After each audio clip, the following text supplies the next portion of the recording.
Hello friends. आज के इस वीडियो के अंदर हम लोग बात करने वाले हैं कि कोई भी स्ट्रक्चर है उसके ऊपर कौन कौन से टाइप के लोड एक्ट करते हैं। ठीक है, तो यहाँ पर आप देख सकते हैं दोस्तों, हेडिंग क्या लिखी है कि load acting on the structure. ठीक है, किसी भी स्ट्रक्चर के ऊपर कौन कौन से लोड एक्ट करेंगे। तो पहले मैं आपको सारे लोड बता देता हूं, देन इनके बारे में डिटेल में आपको जानकारी दूंगा। दोस्तों, सबसे पहला जो लोड एक्ट करता है वो हमारा होता है क्या, डेड लोड। क्लियर है। दूसरा जो रहेगा इम्पोज्ड लोड। दोस्तों, इनके बारे में डिटेल में मैं अभी आपको इंफॉर्मेशन दूंगा। ठीक है। फिर हमारे पास दोस्तों होता है विंड लोड। देन हमारे पास एक आता है अर्थक्वेक लोड, एक आता है इरेक्शन लोड, एक आता है एक्सीडेंटल लोड, एंड फिर आते हैं सेकेंडरी इफेक्ट्स, जो भी मैं आपको बताने। तो दोस्तों, सबसे पहले अगर मैं बात करूं इसकी, सबसे पहला इंपॉर्टेंट लोड जो है मेरा वो है डेड वेट। डेड लोड बोल दो। तो दोस्तों, डेड लोड क्या होता है? डेड लोड को अगर मैं सिंपल सी भाषा में बात करूं तो ये होता है मेरा self weight of a structure.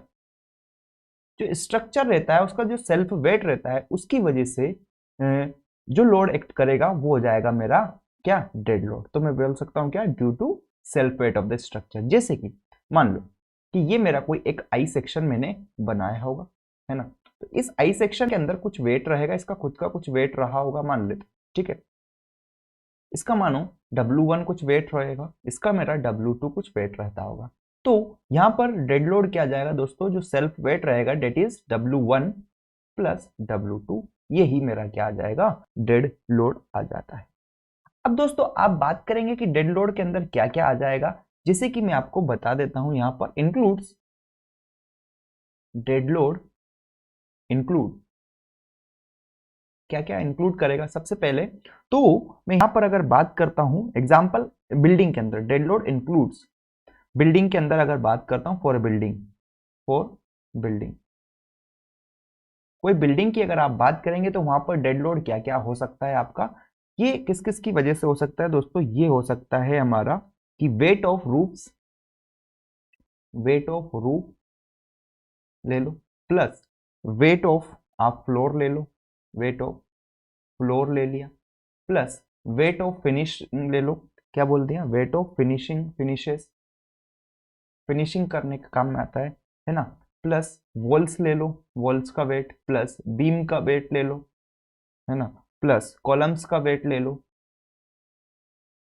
ऐसा और भी बहुत सारी चीजें आप यहाँ पर देखेंगे, उन सब का जो वेट रहेगा दोस्तों वो किसके अंदर आ जाएगा, हमारा डेड लोड के अंदर आ जाता है।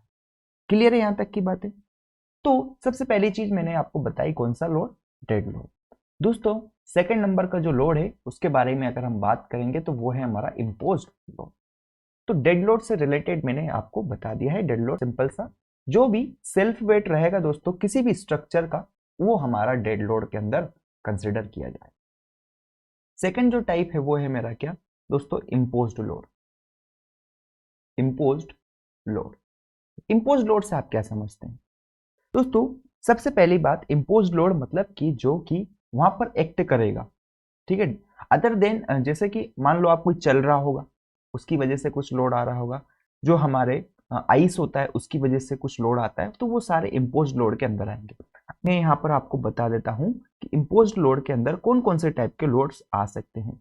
तो दोस्तों, आईएस जो है, इंडियन स्टैंडर्ड जो कोड है हमारा 800 2007, ये बताता है कि जो कैटेगरीज, ये कैटेगरीज हमारी किसके अंदर आती है, इम्पोज्ड लोड के अंदर आएगी। जैसे कि पहली कैटेगरी की अगर मैं बात करूं आपके सामने, तो जो हमारा लाइव लोड होता है, लाइव लोड हो गया, ये आपका क्या है, इम्पोज्ड लोड है।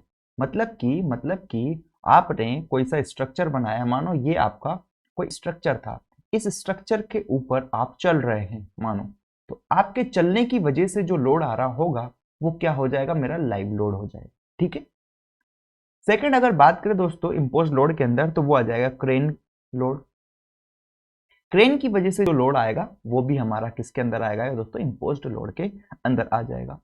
डस्ट, डस्ट जो हो गया, डस्ट की वजह से जो लोड आएगा वो भी इम्पोज्ड लोड है। साथ में दोस्तों स्नो, डेट इज आइस जो है, स्नो लोड, स्नो की वजह से जो लोड रहेगा वो भी हमारा इम्पोज्ड लोड है। दोस्तों, बात करेंगे इम्पैक्ट लोड। इम्पैक्ट लोड मतलब क्या बोल सकता हूं मैं, इम्पैक्ट लोड को आप कैसे समझ सकते हैं कि ये मेरा कोई स्ट्रक्चर था, इस स्ट्रक्चर के ऊपर अगर किसी हाइट h हाइट से, क्या बोला मैं, इस स्ट्रक्चर के ऊपर किसी h हाइट से कोई मास m गिरेगा तो ये इसके ऊपर एकदम से इंपैक्ट क्रिएट करेगा। तो इस m मास की वजह से यहाँ पर जो इंपैक्ट फोर्स क्रिएट हुआ है उस लोड को हम लोग क्या बोल देंगे, इंपैक्ट लोड बोल देंगे। ठीक है, और भी वो एग्जांपल्स हो सकते हैं दोस्तों इम्पोज्ड लोड। अगर आपको कोई और भी एग्जांपल्स याद आ रहा है तो आप मुझे कमेंट करके जरूर बताइए। ठीक है, तो मेरे ख्याल से आपको ये क्लियर हो गया होगा दोस्तों, क्या कि हमारा लाइव लोड क्या होता है। लाइव लोड जब किसी भी स्ट्रक्चर के ऊपर या तो आप मूव करेंगे या फिर कोई और इट इज व्हीकल्स मूव कर रहे होंगे, या फिर जैसे ब्रिज के ऊपर अगर ट्रेन मूव कर रही है तो उसकी वजह से जो लोड जनरेट होता है उसको हम लोग लाइव लोड बोल देते हैं, है ना। क्रेन की वजह से जो लोड आएगा क्रेन लोड, डस्ट की वजह से जो लोड रहता है उसको डस्ट लोड बोल देंगे, स्नो की वजह से जो लोड रहेगा वो स्नो लोड हो जाएगा, इंपैक्ट लोड की वजह से जो लोड आएगा वो इंपैक्ट लोड आ जाएगा। दोस्तों ये सारी किसके अंदर आ रहे हैं, इंपोज्ड लोड के अंदर आएगा। ठीक, ठीक है।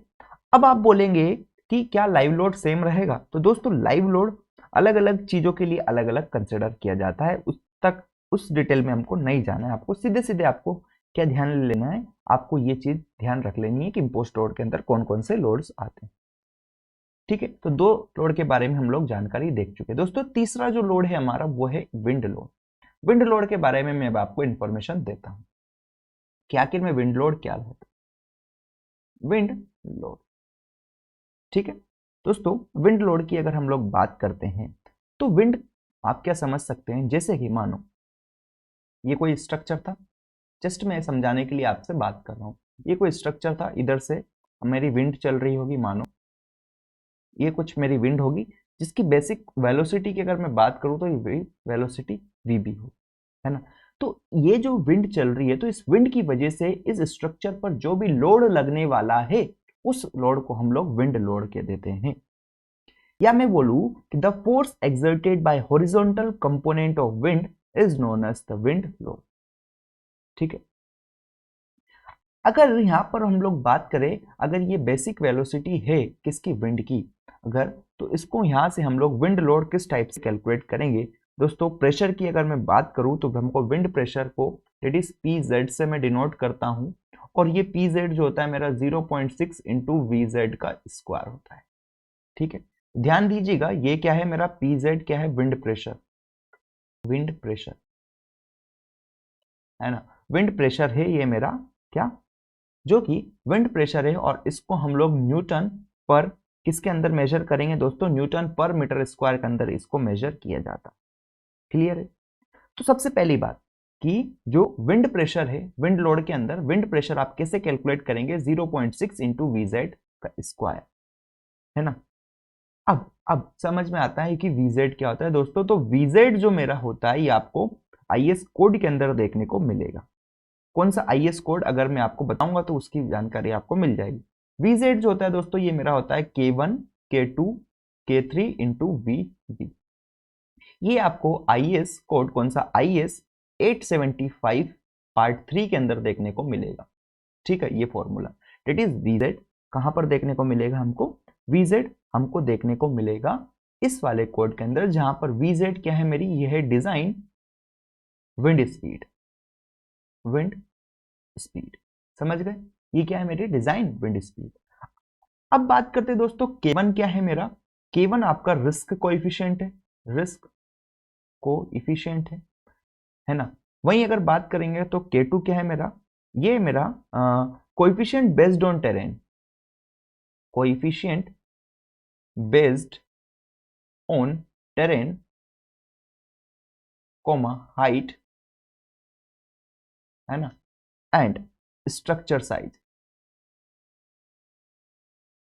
तो दोस्तों K2 की वैल्यू आपको कोड के अंदर मिल जाएगी, है ना। और K3 जो रहता है, K3 जो मेरा होता है ये होगा टोपोग्राफी फैक्टर।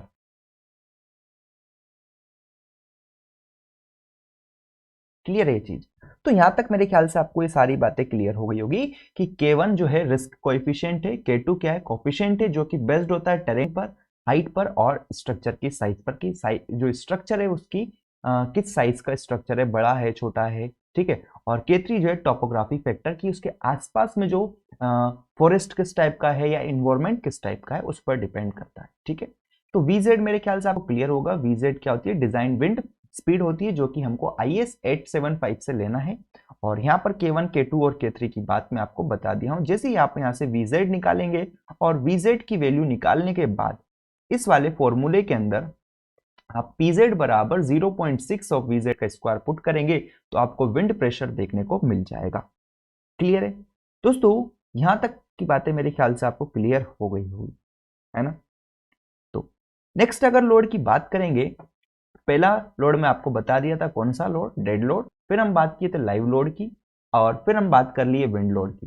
सॉरी, पहले dead load, then impose load की बात की, देन विंड लोड की बात की। अब हम लोग डिस्कस करने वाले हैं किसको दोस्तों? अर्थक्वेक लोड की। तो अर्थक्वेक लोड की बात हम लोग करते हैं तो दोस्तों सबसे पहली बात तो आपको ये पता होना चाहिए कि जो अर्थक्वेक आता है, अर्थक्वेक लोड, अर्थक्वेक लोड क्या होता है दोस्तों? ये लोड जब कभी हमको अर्थक्वेक देखने को मिलता है किसी भी कंडीशन के अंदर या किसी भी प्लेस के अंदर, तो वहां पर हमको अर्थक्वेक लोड क्या होता है देखने को मिलता है, ठीक है। अब दोस्तों यहां पर एक चीज ध्यान दीजिएगा कि अर्थक्वेक जो रहता है, अर्थक्वेक के जो शॉक्स है, earthquake shocks causes movement in the क्या? In the foundation of a structure. जो भी स्ट्रक्चर होता है दोस्तों, स्ट्रक्चर का जो फाउंडेशन होता है उसके अंदर वहां पर कुछ मूवमेंट कोसेस होते हैं, किसकी वजह से? अर्थक्वेक के शॉक्स की वजह से। मानो किसी एक जगह जहां पर आपका घर है वहां पर अर्थक्वेक के शॉक्स अगर ऑब्जर्व हुए हैं, तो उन शॉक्स दैट इज झटके जो रहते हैं ना, बोलते हैं अर्थक्वेक के झटके आए हैं, उन अर्थक्वेक के झटके की वजह से आपका जो स्ट्रक्चर रहेगा, उसका जो फाउंडेशन रहेगा, वहां पर कुछ मूवमेंट देखने को मिलेगा। जैसे कि अगर मैं बात करूं कि ये आपका, मानो यहां पर आपकी कोई फुटिंग वगैरह कुछ फाउंडेशन आपने बना रखा था, ये अगर मैं यहां पर केस बना दूं, ये बिफोर, क्या बोला यहां पर अगर आप देखेंगे इसको, तो बिफोर अर्थक्वेक, है ना। और यहां पर अगर मैं बताऊं आफ्टर अर्थक्वेक, तो यहां पर क्या हुआ होगा? ये इस पोजीशन पर था, इस पोजीशन पर था, इस पोजीशन से ये थोड़ा बहुत यहां पर अपनी पोजीशन से डिसलोकेट हो जाएगा। जैसे कि यहां पर ये इनिशियल पोजीशन था, इसका इनिशियल पोजीशन से क्या करेगा? फिर थोड़ा बहुत ये डिस्प्लेसमेंट यहां पर देखने को मिल रहा होगा। मानो ये इतना डिस्प्लेसमेंट मेरे को देखने को मिला, क्या बोला? ये इतना डिस्प्लेसमेंट मुझे यहाँ पर डेल्टा डिफ्लेक्शन देखने को मिला। तो सीधे सीधे आप क्या कह सकते हैं कि बिफोर अर्थक्वेक ये ऐसा था, और अर्थक्वेक के बाद यहाँ पर कुछ हमको मूवमेंट देखने को मिल गया। तो अर्थक्वेक लोड्स के अंदर क्या होता है, मैं आपको बता दिया कि जब कभी किसी प्लेस पर अर्थक्वेक आता है, तो उसके अर्थक्वेक आने की वजह से हमारा जो फाउंडेशन होता है उसके अंदर मूवमेंट देखने को मिलता है। डेट इज वो एक प्लेस से दूसरी प्लेस तक थोड़ा बहुत शिफ्ट वहां पर हो जाता है, ठीक है दोस्तों। यहां पर मैं आपको बता देता हूं एक और इंफॉर्मेशन। वो क्या इंफॉर्मेशन है कि इंडिया के अंदर, ठीक है, इंडिया के अंदर जो अर्थक्वेक जोन्स है उसको 5 जोन्स में डिवाइड किया गया। इन इंडिया अर्थक्वेक, ठीक है, in India earthquake are divided in 5 zones, ठीक है, 5 जोन्स के अंदर इसको डिवाइड किया गया है, ठीक है। अब इन जोन्स के बारे में हम लोग यहाँ पर तो नहीं देखेंगे कि कौन कौन से जोन्स होते हैं, है ना। आप एक बार नेट पर सर्च कीजिए, अगर फिर भी डाउट रहता है तो आप हमें कमेंट कीजिए, मैं इस पर सेपरेट वीडियो बना दूंगा, ठीक है ना। तो यहाँ तक के जो लोड्स थे, कौन कौन सा लोड हो गया? अर्थक्वेक लोड हो गया। अर्थक्वेक लोड तो नाम से ही क्लियर हो रहा है कि जो अर्थक्वेक शॉक्स की वजह से जो लोड वहां पर जनरेट होगा, उस लोड को हम लोग अर्थक्वेक लोड कह देंगे, है ना। अब नेक्स्ट अगर बात करें दोस्तों, तो वो हमारा कौन सा लोड हो सकता है? वो हमारा इरेक्शन लोड, दैट इज छठे नंबर पर जो है, दैट इज, अभी तक मैं कितना बता चुका हूँ आपको, चौथे नंबर तक बता चुके हैं। तो अब मैं यहाँ पर यहीं पर आपको बता देता हूँ कि जो हमारा इरेक्शन लोड है, इरेक्शन लोड क्या हो गया?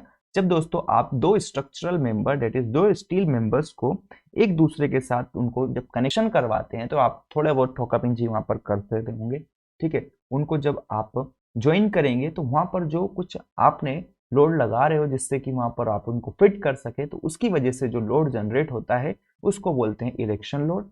एक्सीडेंटल लोड की अगर बात करते हैं दोस्तों, तो जो एक्सीडेंट की वजह से मतलब कि सडन कोई सी चीज गिरने की वजह से या फिर कुछ एक्सीडेंट होने की वजह से, कुछ हादसा होने की वजह से जो लोड एक्ट करेगा वो हमारा कैसा हो जाता है, वो एक्सीडेंटल लोड हो जाता है, ठीक है।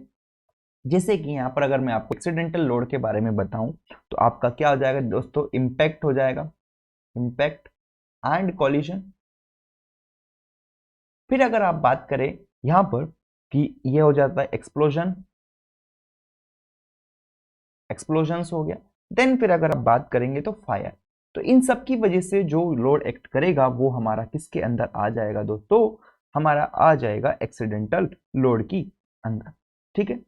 एक्सप्लोजन के अंदर दोस्तों बस्टिंग हो जाती है, कोई सी चीज फट जाएगी, इंटरनल एक्सप्लोजन हो गया या बॉयलर का फेलियर हो जाता है, तो उसकी वजह से जो लोड रहेगा वो हमारा एक्सीडेंटल लोड के अंदर आ जाएगा। दोस्तों सेकेंडरी इफेक्ट की अगर मैं बात करूं तो सेकेंडरी इफेक्ट क्या होता है, सेकेंडरी इफेक्ट अगर आप समझेंगे तो दोस्तों ये किसकी वजह से होता है, अगर मैं आपको बताऊं सेकेंडरी इफेक्ट जो होता है हमारे सेटलमेंट जो होता है फाउंडेशन के अंदर ड्यू टू, अगर मैं यहीं पर लिख देता हूं due to settlement in foundation, foundation के अंदर जो सेटलमेंट है उसकी वजह से बोल सकते हैं, या डिफरेंशियल सेटलमेंट बोल दो, या ड्यू टू सेटलमेंट हो जाएगा। फिर अगर बात करें दोस्तों हम लोग इसेंट्रिक कनेक्शन की वजह से, इसेंट्रिक कनेक्शन जो रहता है, इसेंट्रिक कनेक्शन की वजह से मतलब कि जो सिमेट्रिक कनेक्शन नहीं रहता है उनकी वजह से, दैट इज इसेंट्रिक मतलब जो कि सिमेट्रिक नहीं है, उसकी वजह से भी यहाँ पर सेकेंडरी इफेक्ट हमको देखने को मिलेगा। देन हम लोग बात कर सकते हैं दोस्तों rigidity of joint differing from design assumption, मतलब कि जो हम लोगों ने अज्यूम किया है डिफरेंस फ्रॉम दी, जो हमने अज्यूम किया था उससे अगर कोई डिफरेंट टाइप की जॉइंट आपने प्रोवाइड कराया तो उसकी वजह से भी यहाँ पर आ सकता है। दैट इज मैं लिख देता हूं यहाँ पर कि rigidity of joint differing from